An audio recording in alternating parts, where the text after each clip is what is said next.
Qu'est-il arrivé à l'Espagne? C'était tellement étrange. Tout à coup, on voit 40 à 50 000 personnes affluer à Ceuta, qui fait partie de l'Espagne. Et on voit beaucoup de pression venir des dirigeants européens. Si je dois en citer une, parce que c'était important, il y a la dirigeante italienne, vous savez, Meloni.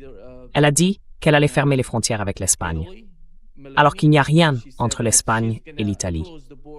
Mais au fond, elle mettait la pression, une pression politique, sur Pedro Sánchez, en Espagne. Et on voit aussi beaucoup de pression de la part d'autres pays européens parce qu'ils disent que les frontières sont ouvertes. Ils ne se préoccupent pas des frontières de l'Espagne. Ça va avoir une influence sur l'immigration en Europe.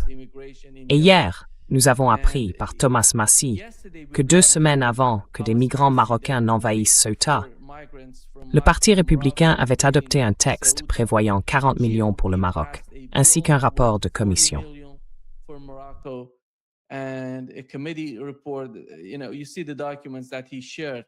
Vous savez, vous voyez les documents qu'il a partagés. L'autre point, c'était Marjorie Taylor Greene, qui soulignait que les républicains avaient payé 40 millions de dollars de l'argent de vos impôts au Maroc pour envahir l'Espagne. Et le même jour, j'ai parlé avec le colonel Wilkerson et Larry Johnson. Tous les deux ont dit qu'il s'agissait d'une opération de la CIA et du Mossad. Quelle est votre compréhension de la situation en Europe?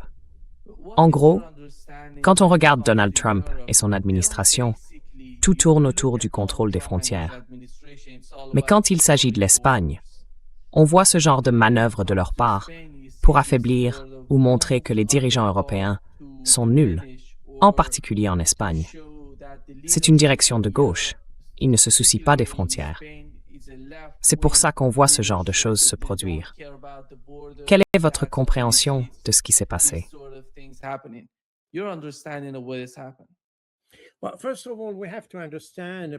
Eh bien, d'abord il faut comprendre, sans doute pour ceux qui sont aux États-Unis ou ailleurs dans le monde et qui ne comprennent pas exactement comment fonctionne cette question des frontières en Europe. En Europe, la plupart des pays font partie de ce qu'on appelle l'accord de Schengen. C'est essentiellement un traité qui permet de franchir plus facilement les frontières à l'intérieur de l'Europe. Par exemple, si vous passez de la Suisse à la France, même si la Suisse ne fait pas partie de l'Union européenne, mais fait partie de l'accord de Schengen, grâce à cet accord, vous n'avez pas besoin de montrer votre passeport. Vous pouvez passer directement. C'est la même chose en avion, par exemple. Si vous prenez un vol de Genève à Bruxelles, vous n'avez pas besoin de présenter votre passeport.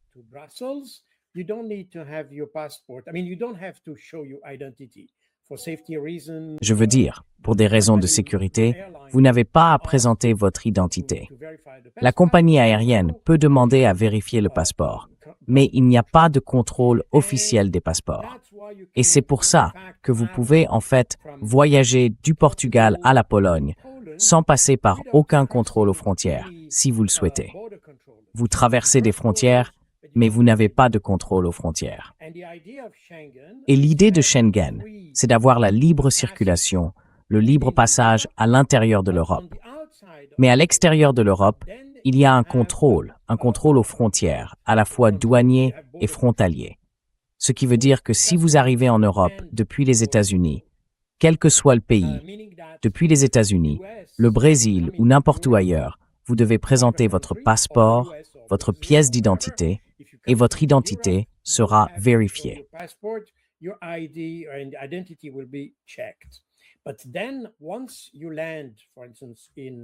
Mais une fois que vous atterrissez, par exemple à Paris, disons, vous pouvez aller à Berlin sans plus montrer votre passeport, parce que vous êtes à l'intérieur de cet espace, je dirais sécurisé de Schengen si vous voulez.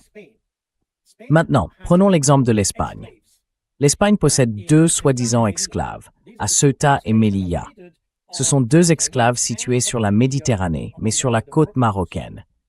Et dans ce cas, ces migrants sont entrés en masse à Ceuta. Or, Ceuta et Melilla ont un statut particulier. Elles font partie de l'Espagne, mais pas de l'espace Schengen. Cela veut dire que si vous entrez à Ceuta, puis que vous vous rendez en Espagne, l'Espagne étant de l'autre côté de la Méditerranée, Ceuta se trouve juste de l'autre côté de Gibraltar.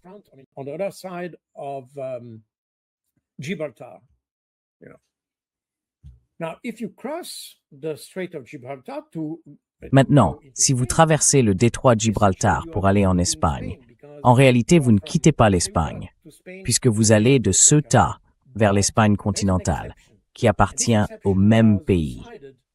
Mais il y a une exception. Cette exception a été décidée il y a longtemps pour éviter ce genre de situation. Car Ceuta, ce n'est pas la première fois qu'on a eu une sorte de...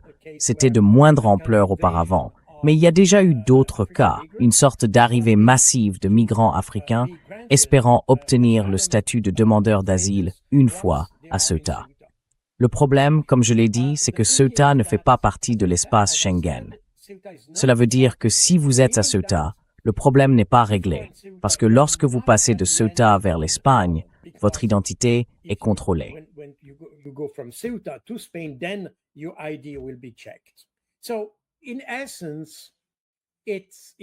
Donc, au fond, ce n'est pas... Enfin, c'est une question de sécurité, une question spectaculaire et tout ça. Mais juridiquement, en réalité, rien ne change. Si ces gens arrivent à Ceuta, ils doivent ensuite se rendre en Espagne. Et s'ils prennent le navire, le bateau pour l'Espagne, alors en Espagne, au port d'entrée, leur identité sera vérifiée. Et s'ils ne respectent pas les règles, ils seront expulsés. Donc au fond, il n'y a pas de problème. Par conséquent, la réaction de l'Italie est en fait exagérée. Parce que ce que l'Italie a essentiellement dit, c'est qu'en se retirant, ou plutôt, oui, en se retirant temporairement de Schengen, elle pourra contrôler ses propres frontières. Comme je l'ai dit, normalement, les frontières contrôlées relèvent du contrôle européen. Ce sont les frontières extérieures de l'Union européenne. Dans notre cas, cela exclut par exemple Ceuta et Melilla. Mais c'est aussi le cas de certains territoires français d'outre-mer, par exemple dans le Pacifique, dans l'océan Indien et sur le continent sud-américain.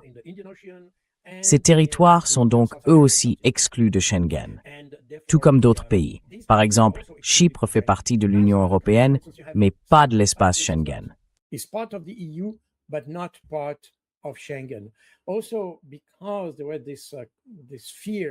Également parce qu'il y avait cette crainte que ces pays puissent servir en quelque sorte de cheval de Troie pour... Enfin, pas de cheval de Troie, ce n'est pas le bon terme. Il s'agirait plutôt d'utiliser ce pays comme tête de pont, disons, pour faire entrer des migrants dans l'Union européenne. Donc, au fond, c'est spectaculaire. Je ne sais pas exactement ce que... Si la théorie selon laquelle les États-Unis ou les républicains auraient mis tout ça en place est vraie, je ne sais pas exactement ce qu'ils voulaient obtenir.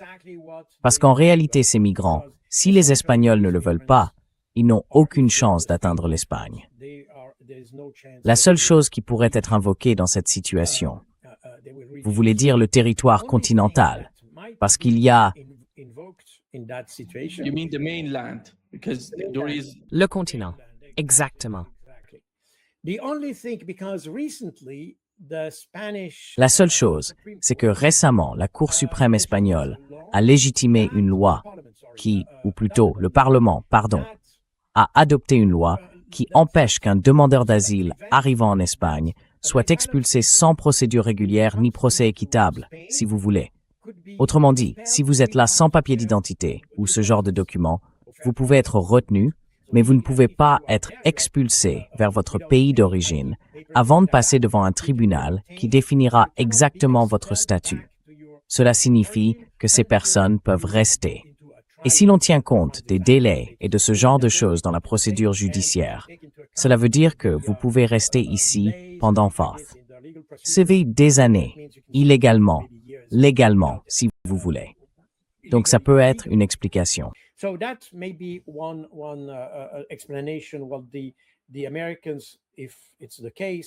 Eh bien, les Américains, si c'est le cas, les républicains avaient anticipé que cela pouvait poser un problème aux États-Unis. Mais je pense que, d'après ce que je sais, la plupart de ces migrants ont été refoulés et expulsés de Ceuta et seraient retournés au Maroc, semble-t-il. Je ne sais pas si c'est le cas pour tous, mais au moins pour une grande partie d'entre eux. Alors, pourquoi cela? Eh bien, l'Espagne, en Europe, a adopté une position très particulière, pas étrange, mais disons pas dominante, sur plusieurs conflits. D'abord, concernant le conflit palestinien, l'Espagne a été l'un des premiers pays européens à reconnaître la Palestine et à reconnaître qu'Israël commettait des crimes de guerre contre la population palestinienne.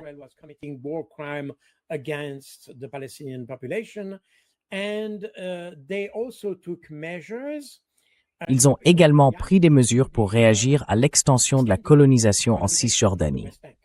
Et l'Espagne a réagi en ce sens à une décision de la Cour internationale de justice datant de juillet 2024, si je ne me trompe pas. Cette décision demandait essentiellement à tous les pays du monde d'aider Israël à évacuer ou à retirer ses colons de Cisjordanie et des territoires palestiniens occupés, en substance. Et l'Espagne, en application de cette décision de la Cour internationale de justice, avait décidé de prendre certaines mesures contre les colons, y compris concernant les produits fabriqués par Israël, mais dans le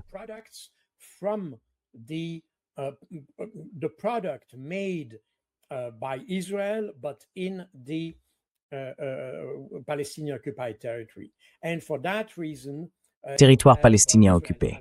Et pour cette raison, Israël a un ressentiment très fort envers l'Espagne. Plus récemment, lors du conflit entre les États-Unis et l'Iran, vous vous souvenez peut-être que l'Espagne a interdit l'utilisation de son territoire, de son espace aérien, pour préparer ou participer à l'opération contre l'Iran. Et cela a en substance interdit l'utilisation des bases américaines en Espagne. C'est donc pour cette raison que Donald Trump était assez en colère contre l'Espagne. Cela peut expliquer cette réaction qui, à mon avis, est infantile, pour être honnête. Parce que je pense que ce genre de jeu n'apporte rien. Cela ne fait qu'accroître les tensions. Et je ne suis pas sûr que cela ait sa place dans les relations internationales.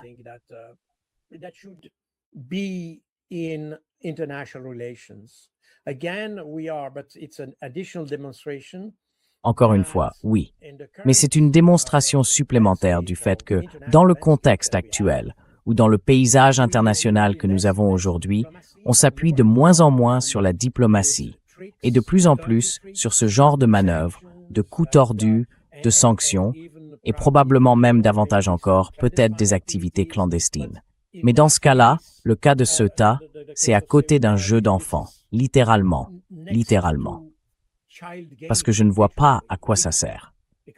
Bien sûr, ça alimente le récit de...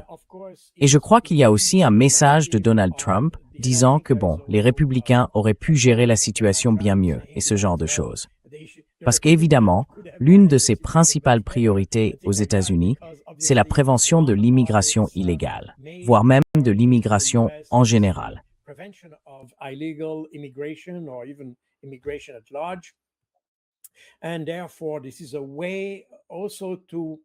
Et donc, c'est aussi une façon de taquiner l'Union européenne. Il y a actuellement une sorte de tension entre les États-Unis, enfin Donald Trump en particulier, et l'Union européenne.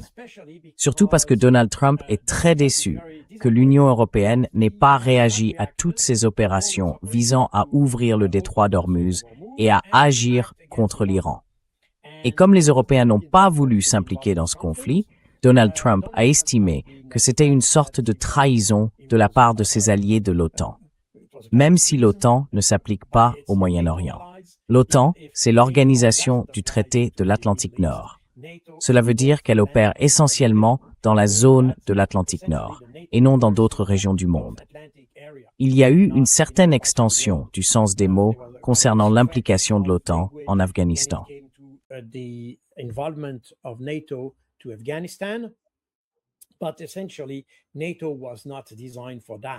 Mais fondamentalement, l'OTAN n'a pas été conçue pour cela.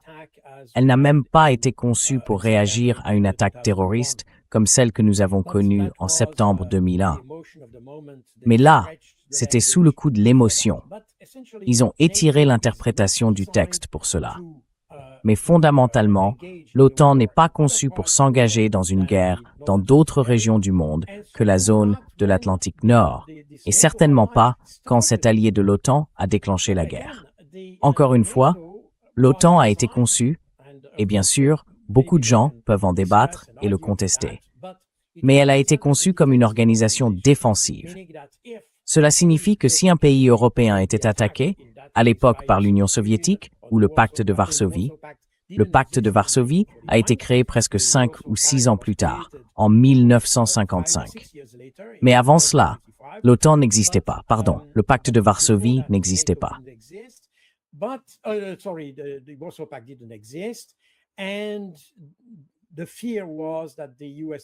Et la crainte, c'était que l'URSS attaque un pays en Europe et que cela constitue le cas de figure dans lequel l'OTAN devait s'engager.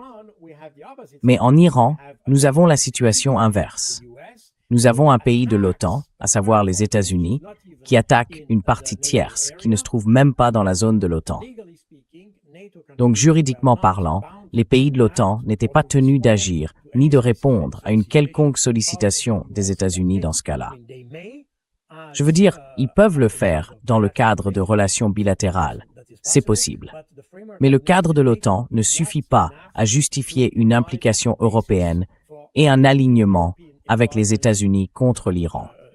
C'est donc probablement aussi parce que Trump était si déçu par l'Union européenne. C'est probablement aussi pour cette raison qu'il a joué ce jeu. Si c'est vrai, d'ailleurs, je n'en sais rien à ce stade. Mais si c'est vrai, c'est une explication possible. Descendre.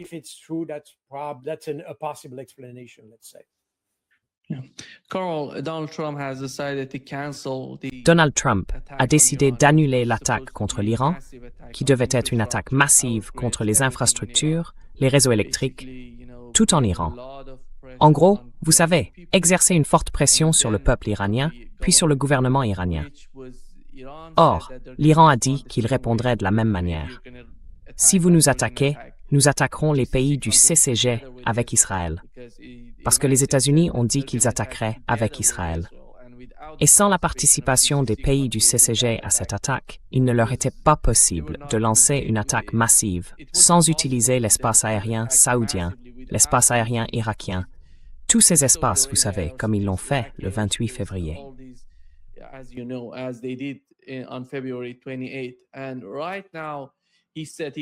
Et là, il a dit, il est sorti pour dire, parce que l'Iran nous l'a demandé, l'Iran nous a contactés, a-t-il dit. Donald Trump a dit, et des pays du Moyen-Orient, l'Arabie saoudite m'a appelé, et c'est pour ça que j'ai décidé d'annuler l'attaque contre l'Iran. Et il a dit que le détroit d'Ormuz était ouvert. Or, moins de 24 heures après, on voit un nouveau navire pris pour cible dans le détroit d'Ormuz. Il y a seulement quelques heures. Et on retombe dans le même genre de cycle.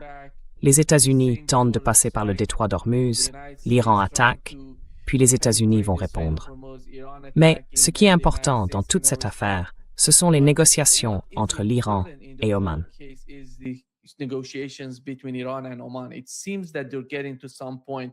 Il semble que les deux parties, l'Iran et Oman, soient en train d'arriver à un point, à une sorte d'accord concernant le détroit d'Ormuz. Quelle est votre compréhension de cette sorte de jeu ou de cette attitude, vous savez, de la part de Donald Trump? Et combien de temps lui faut-il pour, vous savez, prendre au sérieux ce qui se passe? Selon vous, est-ce sérieux? Je vais attaquer, alors que cela fait plus de 10 fois, je dirais, qu'il affirme « Je vais attaquer massivement, je vais tout détruire ». Puis au dernier moment, il dit « J'ai décidé d'annuler là ».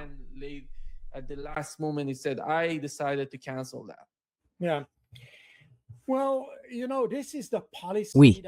Enfin, vous savez, c'est une politique dont on a déjà entendu parler. Même pendant son premier mandat présidentiel, on en a entendu parler. Et cela a été répété à de nombreuses reprises par lui-même et par Pete Hegseth. C'est ce qu'on appelle la politique de la paix par la force. Autrement dit, on exerce une pression pour pouvoir négocier. Au fond, c'est en réalité le retour d'une politique utilisée par les pays occidentaux à la fin du XIXe siècle et au début du XXe siècle. C'est ce qu'on appelle la diplomatie de la canonnière. Cela veut dire que fondamentalement, vous exigez quelque chose d'un pays et, s'il ne se conforme pas à vos exigences, vous envoyez votre marine et vous le bombardez depuis vos navires de guerre. from your with your naval ships. And the most famous was Et le cas le plus célèbre, ce sont les canonnières sur le Yangtze, où des navires britanniques, français et américains, des canonnières, remontaient et descendaient le Yangtze pour forcer les Chinois à se conformer aux accords que les Européens voulaient leur imposer. Donc au fond, ce n'est pas complètement nouveau. C'est, si vous voulez, l'application extrême de cette politique. Et encore une fois, c'est aussi assez infantile, parce que ça me rappelle ces films où l'on promet un châtiment très très terrible à un enfant pour le contraindre à faire ce qu'on veut qu'il fasse. Et c'est exactement la même chose ici. Il fait des promesses qu'il n'est pas capable de tenir. Au fond, c'est ça.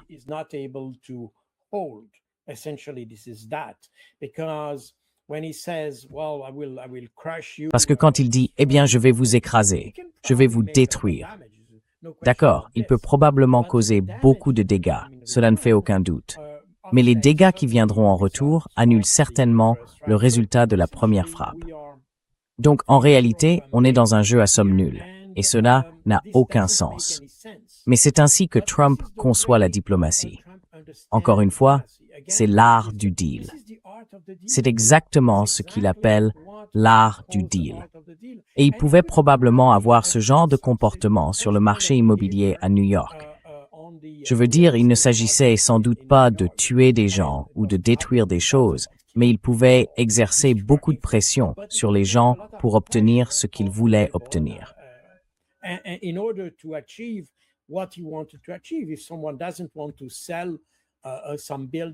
Si quelqu'un ne veut pas vendre un immeuble et que vous dites « bon, d'accord, mettez un peu de pression sur le vendeur ou sur celui qui envisage de vendre » et qu'au final vous obtenez gain de cause. Ça arrive probablement très souvent dans le commerce, de manière générale. Mais quand il s'agit de pays, cela veut dire que vous faites la guerre, parce que la pression se traduit par des morts. Donc les conséquences sont graves. Trump comprend une partie de cela. Il essaye de... Et sans doute aussi parce qu'il part du principe que l'Iran est plus faible que ce qu'il prétend être. C'est ça le point. Il pense donc que l'Iran est plus faible que ne le dit le récit iranien. Par conséquent, il bluffe. Il essaye de se frayer un chemin dans ce désaccord par le bluff.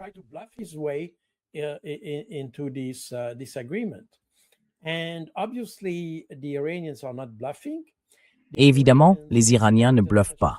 Ils s'attendaient à une telle situation depuis des années. Ils s'y sont préparés. Physiquement, cela a commencé Enfin, le conflit a réellement commencé en 2024. Ensuite, il y a eu une pause, si vous voulez, jusqu'en 2025, et ainsi de suite. Mais en réalité, le conflit avait déjà commencé en 2024. Cela veut dire que les Iraniens se sont préparés. Ils se sont préparés matériellement, physiquement, mais aussi mentalement et psychologiquement. Ils sont prêts à endurer une certaine souffrance. Parce que pour eux, comme nous l'avons dit de nombreuses fois sur cette chaîne, ce conflit est de nature existentielle.